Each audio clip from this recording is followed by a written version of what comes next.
Right now, you might feel like you're standing at a crossroads, and every path feels risky. When you don't know which way to go, this is your moment to whisper, "Lord, order my steps today." There are mornings when the weight isn't so much about what has happened, but what has not yet happened. You wake up and, even before getting out of bed, you feel that tightness. Pending decisions, possible paths, half-open doors, and no clear signal. If you choose path A, you might regret it. If you choose path B, you might miss an opportunity. If you choose nothing, you stay stuck in the same place. The heart stands still at an invisible crossroads. Work, relocation, relationships, ministry, finances, education. Everything seems important, and precisely because of that, everything feels dangerous. On these mornings, the fear of taking the wrong path weighs almost more than the path itself. The mind starts with a cascade of questions. What if I am outside of God's will? What if this step takes me away from my purpose? What if I lose something God has prepared for me? Instead of walking, you freeze. You pray a little, think a lot, and return to the same place of doubt. Sometimes advice appears here and there, but the heart remains confused. Inside, the silent cry is, "Lord, just show me where to place my foot today." The word speaks to this scenario with great clarity. Psalm 37 verse 23 says that, "The steps of a man are established by the Lord, when he delights in his way." Proverbs 3 verses 5 to 6 invites us to trust with all our heart, lean not on our own understanding, and acknowledge the Lord in all our ways, and then he will make our path straight.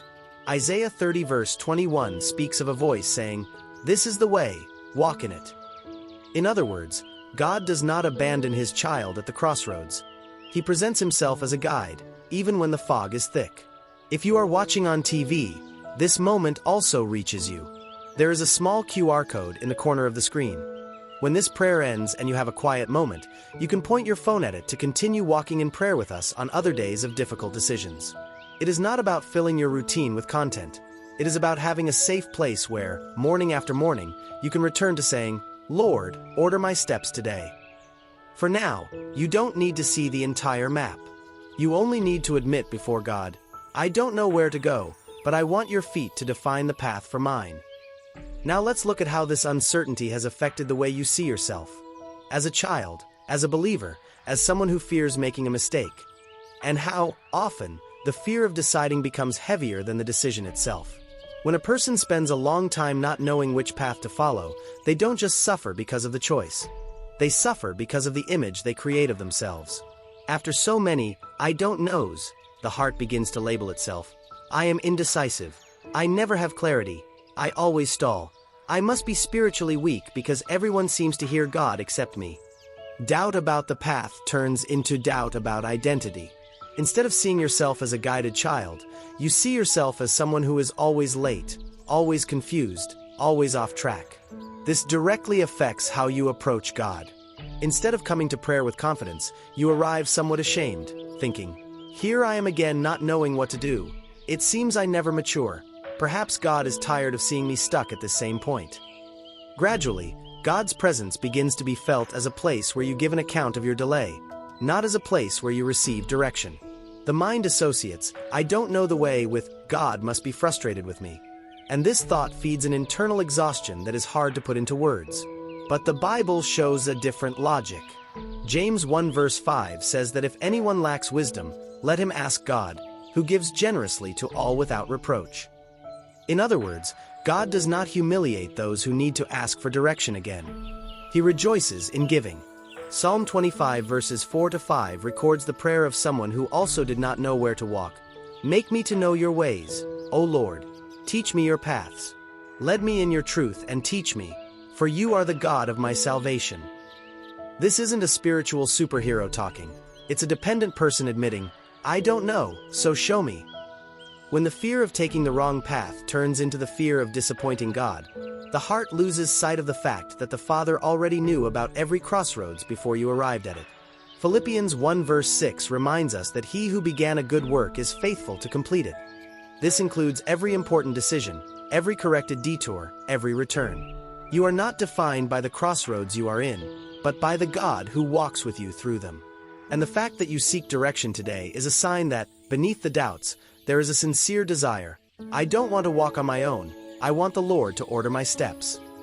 We will look practically at what it means to have steps ordered by God. Not as someone who receives an entire map, but as someone who learns to take the next step with peace, hearing God's voice in the midst of all other voices. When the Bible says that God orders your steps, it is not promising a complete map. It is promising faithful companionship at every step. Psalm 37 verse 23 says that the steps of the righteous are firm in the Lord. This doesn't mean there will never be curves, delays, or changes in route, but that even in the curves, there is a God adjusting the path for the one who seeks Him. Instead of handing over a detailed 5-year GPS, He usually lights up the next stretch of the road. Your word is a lamp to my feet, Psalm 119 verse 105. A lamp for the feet, not a long-range headlight, light enough for today's step. Having your steps ordered by God begins with an exchange of trust. Instead of trusting only in feelings, spreadsheets, or opinions, the heart learns to respond to the invitation of Proverbs 3 verses 5 to 6. Trust in the Lord with all your heart, and do not lean on your own understanding. In all your ways acknowledge Him, and He will make straight your paths. This doesn't negate the responsibility to think, plan, and seek wise counsel, but it places all of that under a gesture of surrender. Lord, if something I plan does not come from you, change it. If something simple I overlooked comes from you, highlight it. In practice, ordered steps also don't mean a path without risk, but a path with peace.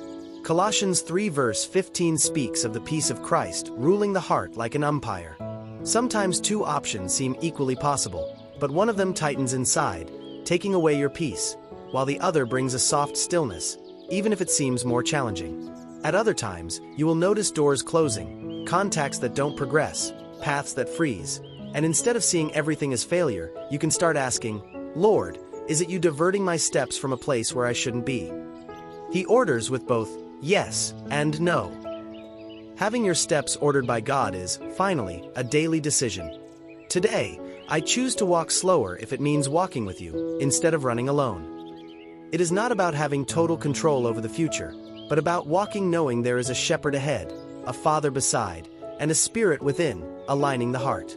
Now let's turn all of this into prayer, surrendering the concrete paths of this day and asking with simple words, Lord, take the map of my decisions and do what I cannot do alone. Order my steps, one by one. Now it is time to talk to God in a very specific way. If you can, sit in a quiet place, close your eyes for a few seconds, and breathe deeply.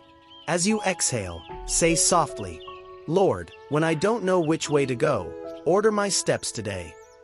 Let these words settle in your chest for a moment, without hurry. Think now of 2 or 3 concrete points where you are confused. It could be a major decision, moving cities, accepting a job, taking a step in a relationship, or smaller decisions that also weigh, what to prioritize today, who to talk to, what to leave for later. Present them one by one. Father, before me is this choice. I don't have total clarity, but you know the end from the beginning. Say, I place this decision in your hands.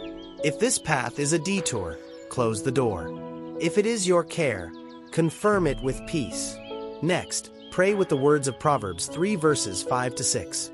Lord, I don't want to lean only on my understanding.